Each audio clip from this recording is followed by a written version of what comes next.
Hey guys, how are you? I'm just going to share this out really quickly to the different pages. But today we're talking about being a producer versus a consumer. And I think that's pretty important when it comes to um, being in business. Okay? Now, this does come with some caveats, especially because, everyone is not in a headspace to produce at this time, and that's completely fine. Not putting pressure on anyone. But first, let me share this out. So I'm sharing this out to a Biz Tea and Lime group. If you're not in there, feel free to join.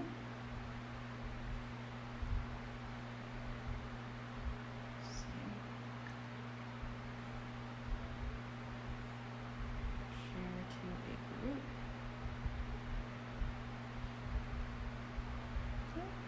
Okay, very interesting. Let me see if I can share from here.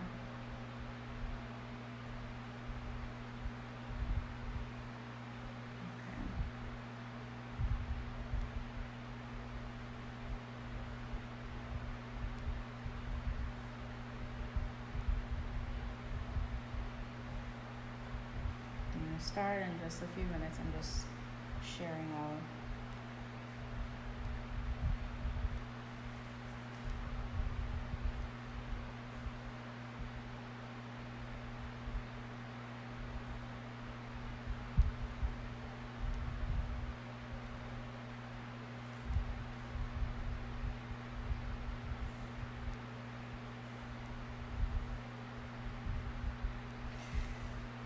So, you guys, I'm just sharing really quickly. I'm using my laptop. I really would have preferred to I'm using my phone. I would have preferred to use my laptop, but the way the internet is working, which is very slow, it is impeding my progress greatly when it comes to doing work because the internet is slow. But I don't think it's anyone's fault. It's just that there are so many people on at once. And especially people streaming like Netflix and having to do videos like Zoom calls and things like that. And so it's really pulling on the internet. But I really wanted to talk to you today about being a producer versus being a consumer. I think that is very important. That is something that I've spoken about before. I think if you're going to start a business, if you have a business, if you are a freelancer, solopreneur, small business owner, entrepreneur, side hustler, whatever it is that you are, if you are a personal brand, like you are an influencer, or you want to establish yourself in those things, then you definitely need to have a mindset that changes to being a producer more than a consumer. Okay? So we're taught like really, really early on. Let me back up actually. I didn't introduce myself for the people who do not know me, who may be popping on. My name is Shanna Etchcombe. I am a creative consultant. I'm also a wedding and special event planner and designer, but most relevant to you, I am a creative consultant. I am the lead consultant as a freelancer with Trap Consulting. That's my business. And I work with creators to show up well online and offline, okay? And that's through processes, correct pricing, and presentation, okay? So let me jump right back into it, right? So one of the things that, if you think about it, we are taught really, really, really early on to be consumers. That's everything from a child who goes into the store and sees like the toys and the things like that and immediately mine, I want.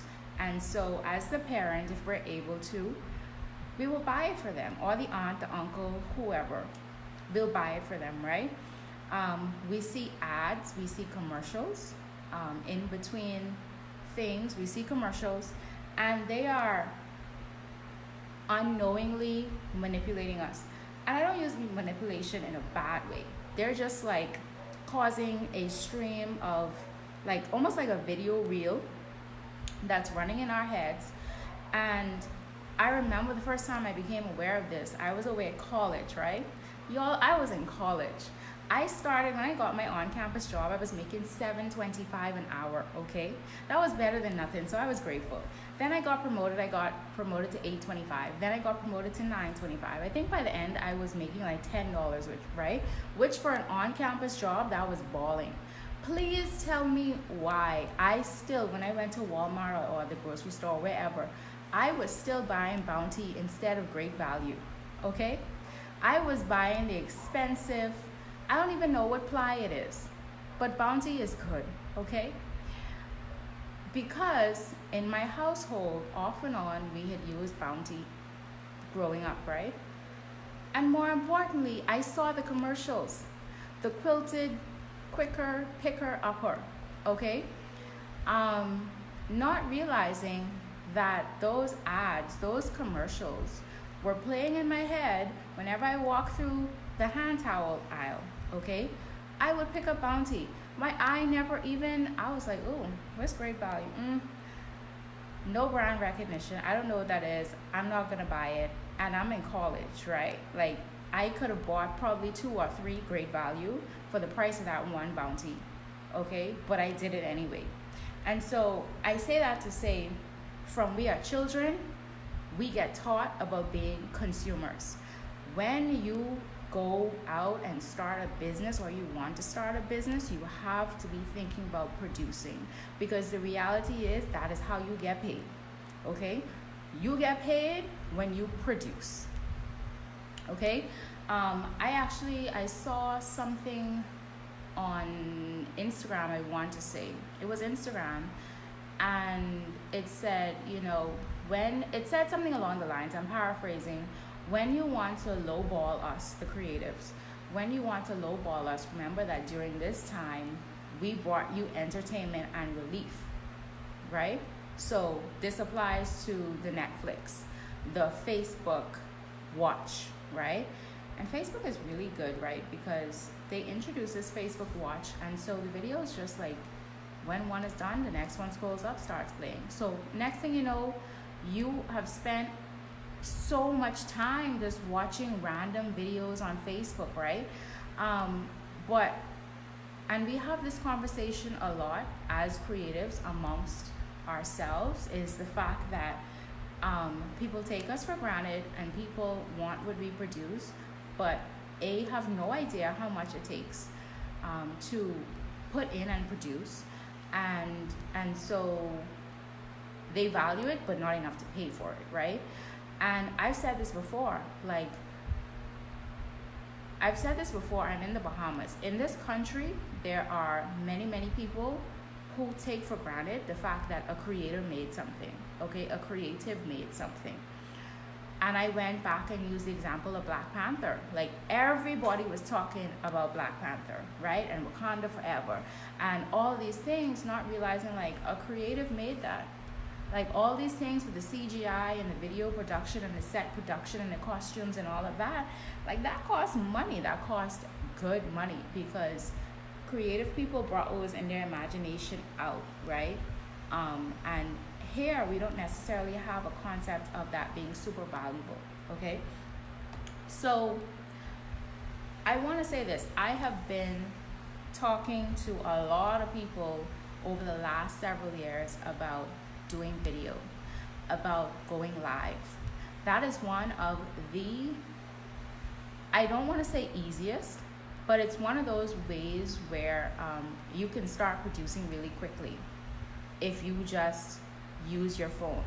Right now, I'm producing a piece of content, right, that I literally just set on my tripod, I turned on my data, I set up my live with my little description, and I clicked start live. I think that's what the button says, go live, start live, something like that, right? This is a piece of content. This is a piece of content that I can actually run an ad with if I want to, right? I can repurpose this in so many ways. I can take this over to an Instagram page and post it, okay? I can share this out on a YouTube channel. I can share this out on LinkedIn. Like, there's so many different ways that with this one piece of content that I'm producing right now, you're watching me do it live, I'm producing. I want us to be a people who will produce more than consume. Now, again, at the start of this, I said there are some of us who are not in the mental space right now to produce anything, and that is okay. I'm not putting pressure on you to produce just to produce, okay? I use the S word a lot, and this word is serve. You absolutely 100% should be serving. Do not just hop on live or just do videos just because you want to, right? Unless you're on TikTok. TikTok is more about that, right?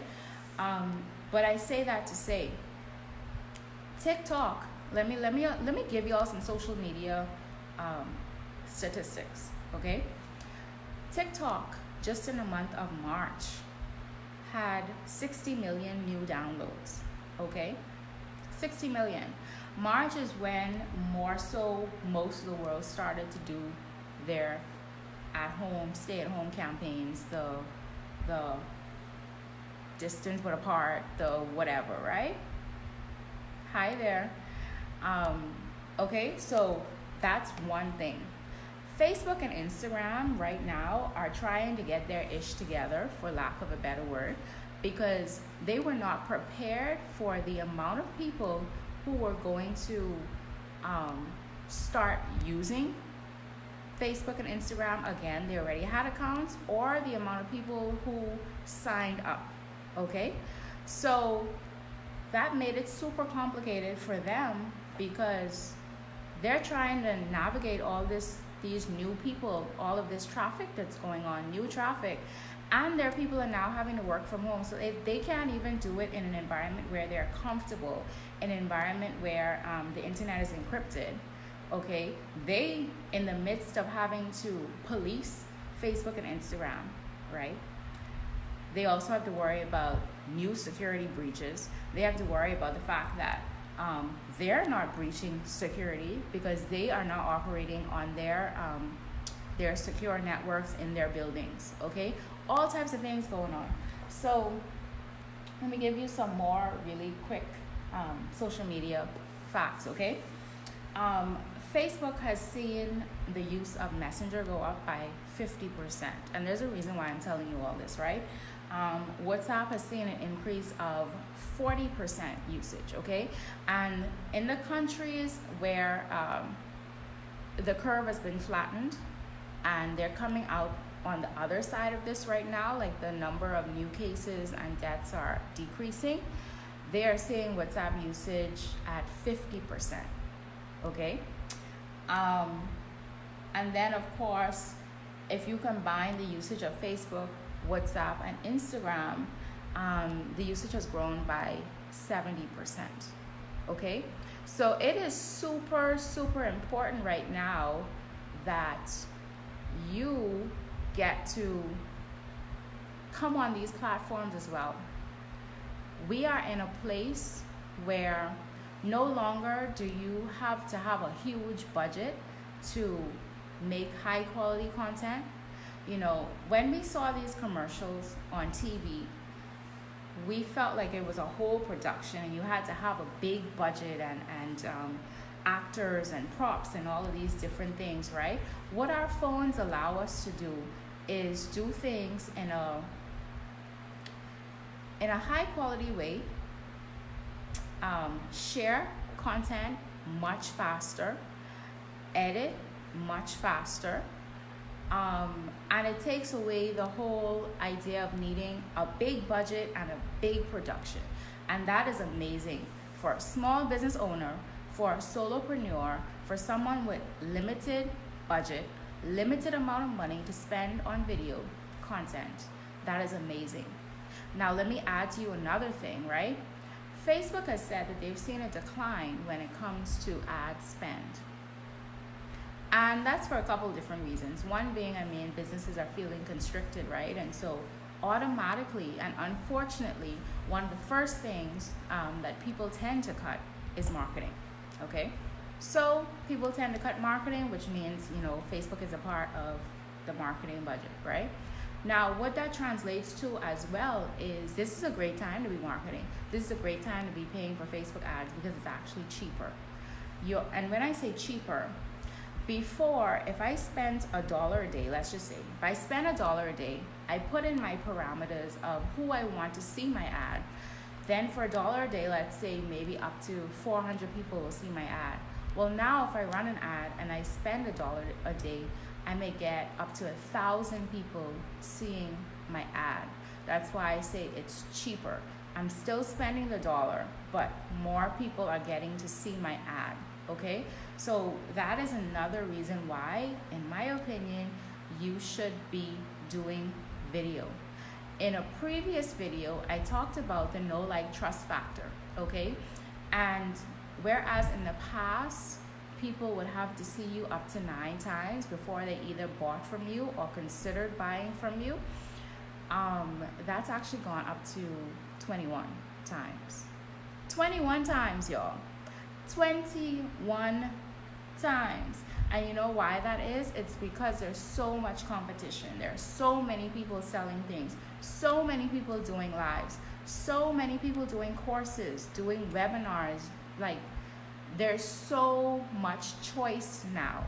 And because there's so much choice and our attention spans have gotten smaller, it means that people need to see you even more, up to 21 times before they buy from you, or before they think about buying from you, okay? Video is one of those things that will help you reach that 21 faster. So if you decide, and I'm not saying this for people who have not gone live regularly before, but for someone like me, if I decide, okay, I'm gonna go live for 21 days straight, immediately, number one, I'm getting in front of new people every single day, depending on the channels that I use, and depending on if I run ads and really drive traffic and people to view. But I reach those 21 times really quickly. Not to say that every time the same people will come on my live, but maybe out of the 21 times, someone sees me 14 times, okay? And they're like, let me see if we could work together. And so maybe they reach out, right? 21 times. Versus, imagine being a brick and mortar store. Someone has to walk into your store 21 times, browse through your stuff, finger your items.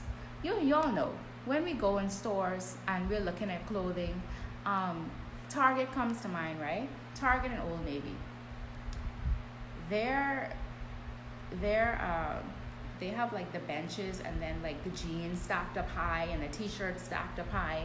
Can you imagine someone coming in your store 21 times? Each time they walk over, they flip through the jeans, don't put them back. So by the time as it's done, the place looks crazy, but they've still not bought anything, right? They just want to come in there and look around and see what it is that you have going on, okay? And then you have to clean up after that one person 21 times. I'm just drawing an analogy for you, okay? So that is what 21 days straight of live streaming would do. And actually, I may do that. I've been considering that, right? I get it. Going on live is not easy, but you have to become a producer. Every single person who makes money, and I don't mean little money, I mean money, like wealthy people, rich people on the way to wealthy, they are producers. They may have multiple streams of income. They usually do. They have like 6-7 streams of income, right? People who are wealthy. But even in like the 1 or 2 main ones that they decide to focus on, and they're physically active in it, they produce.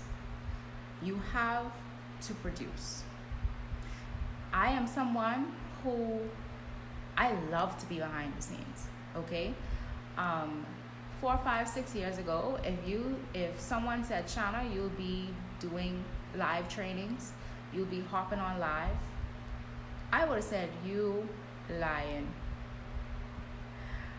Ain't no way I'm gonna do that. I want to be against the wall. Let me be the wallflower.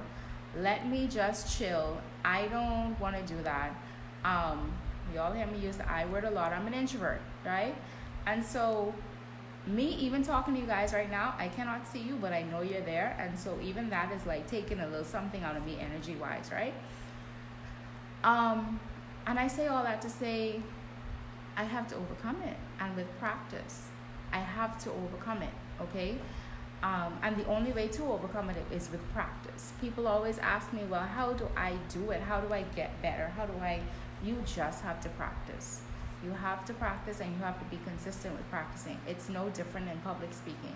You cannot think that if you have a problem speaking to people, whether you can see them or not, and then you start and automatically, like, it's going to become this thing that you're amazing at. You're going to have to practice. Even the most seasoned people have had to practice public speaking. You know, we look at persons like, even if you look at the prime minister, right? I was going to use like some big celebrity. Let's keep it local. If you look at the prime minister is a doctor, right? And he's in his, anyway, he's in the elderly bracket. I don't know exactly how old he is, but this is a man who has had to speak to patients for decades, right? So he knows about speaking to strangers. And then he got into politics. And so then he got more used to speaking to a wider audience of strangers instead of one-on-one or small groups, okay? And now to the point where he's on doing an address every week, at least once, okay? That's decades of practice, right? People want to talk about, oh, I want to be the next so-and-so, okay, but are you willing to be consistent with those decades of practice? Because, sweet girl, let me tell you, if you try to be the next whomever, you want to be the next Oprah, the next great orator, the next great whatever it is, it's going to take practice, okay? Become a producer instead of a consumer. If in this time you are capable, consider what it is that you can produce for the long term, not just for now. How can you serve for the long term, not just for now, okay? That is super important. Be a producer. Figure out what it is that you stand for, what it is that your business stands for, what you and your business you want it to be known for, and how can you serve during this time, but in a way that makes an impact long term, okay? There is a reason, you know, I think one of the things too we need to do is use our critical thinking a bit more.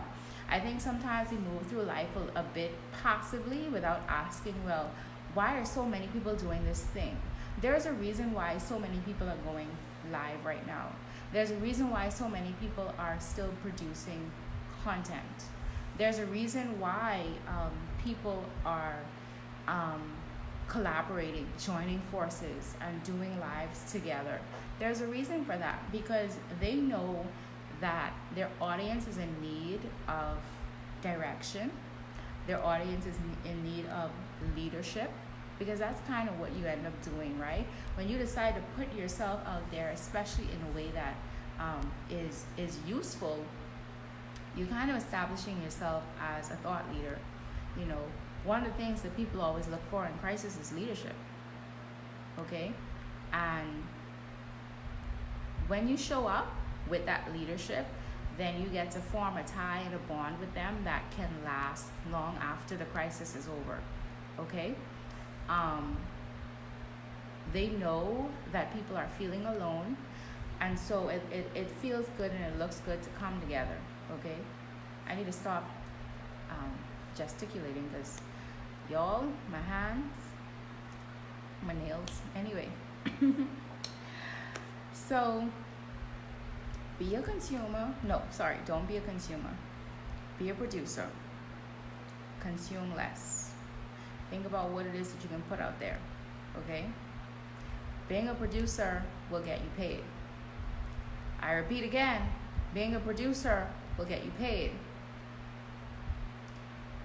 If you're in business and you're not in business to make money, then you have a very expensive hobby. I've been guilty of that. Definitely been guilty of that. I have had expensive hobbies. Man, I can't even calculate. I don't want to calculate, but I've had very expensive hobbies, okay? Be a producer. So, as I wrap up, just want to tell you that next week I will be having a webinar Thursday night at 7 p.m. That is next Thursday at 7 p.m. I'm going to be dropping the link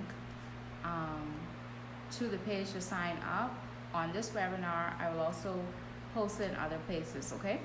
So in that webinar, we're going to talk about the different types of video content that you can produce, DIY, you can do it on your own, okay? I'm all for the professionals. I love a well-shot professional video, but the reality is that many people just can't do that right now. It's just not a thought. They can't fathom it, don't have the budget for it, okay? But they do have a phone, and so they can DIY. So I'm going to teach you about how to identify the different types of video content that would work best for you, that would work best for your audience. And so I'll walk you through some of the content that I produce for myself and for other people. I will show you excellent examples that I think are excellent, and they're effective and why. It's really important that, you know, when you use video, and that's pre-recorded video, that is live video, like what I'm doing right now, you have to be not only strategic, but you need to know what is going to work best for you. Don't put yourself in a position where you're always going to be like uncomfortable, and so it will translate on screen. Like I know somebody, I said, you know, well, why aren't you doing live videos? And she said, well, you know, I have a monotone voice, and so it's better that I am in a conversation with people versus me just talking as the only person, because it may be difficult for people to hear.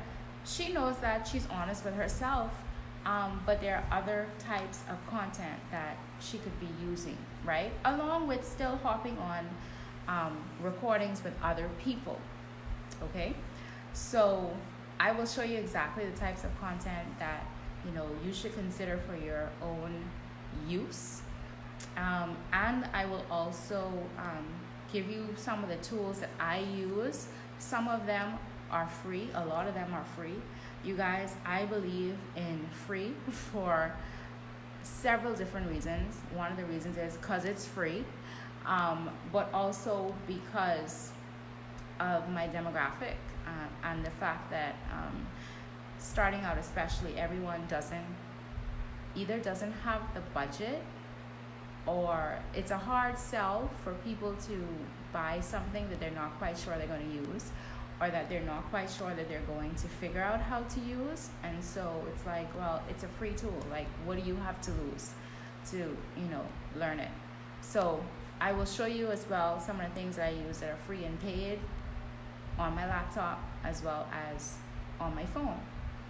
So until next time, I will see you guys again. I'm probably going to go live tomorrow at 12 or 12:30.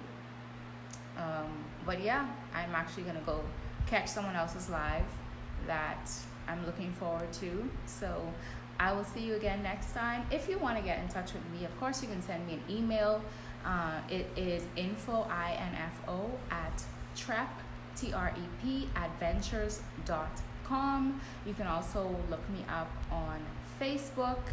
And if you need to reach out to me to have a conversation, you can definitely inbox me.